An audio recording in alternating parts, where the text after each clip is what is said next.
True story. I knocked my ex-wife up the first time which she could have told me she wasn't on birth control. She was on birth control her whole life.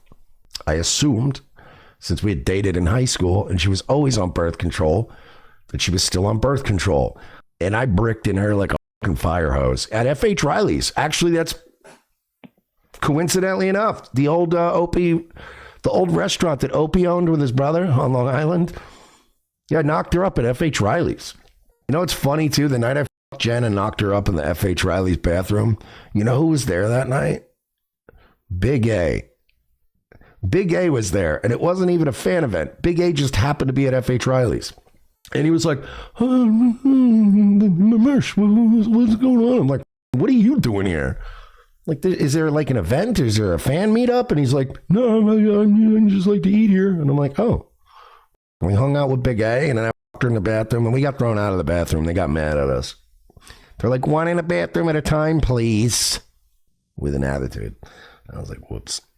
I hunted down the videos of me getting married, and I also hunted down the video of my ex-wife in the news. But as I've been saying, I'm never going to play those until we have a money plane night. So we definitely are not going to get there tonight. But maybe on a night when we hit money plane and somebody reminds me, I might be able to dig up those old, that trip down memory lane, which features me, it features my old co-hosts, it features my ex-wife, it features Bob Levy's in the video. Bob Levy married me and my ex-wife. It's a true story. Did Riley Oddland donated $100? What? Jesus, thank you. I'm just going to show you. Oh, for $100, I'll play it. Mersh was up to, and then what we were up to. Oh, we're this doing little update. Mersh. Oh, they took my house. I'll give you this. Why am I still doing this show? Okay. So here's the thing. The Jesse PS crowd. I'm not playing a 13-minute clip of it, but I'll give them. So they took my house, I guess. I never went back to that house in Rust. Concrete delivery. Delivery.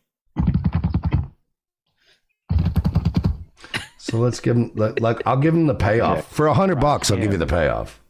So he can't get out. There you go. They did this. There you go. Your house has been repoed. They did all this. This was great.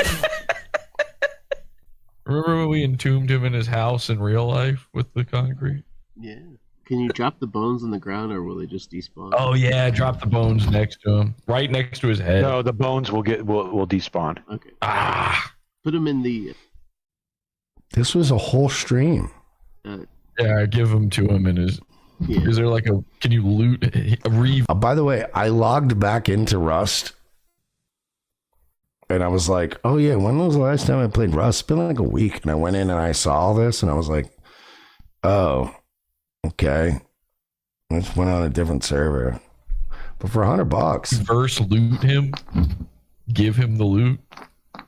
It's so funny. I build like a 4x4 twig, and they made a 2-hour stream building and doing all this shit. And then I logged in and went, oh, and I just went to another server because I don't play Rust a lot. This was the big payoff. There you go. Whatever you want. Yeah, you're right. I got the little one. There we go. I mean, I played a good segment of it for $100. I'll take the hundo. You guys owned me. You owned me in the world of Rust. Good job, boys.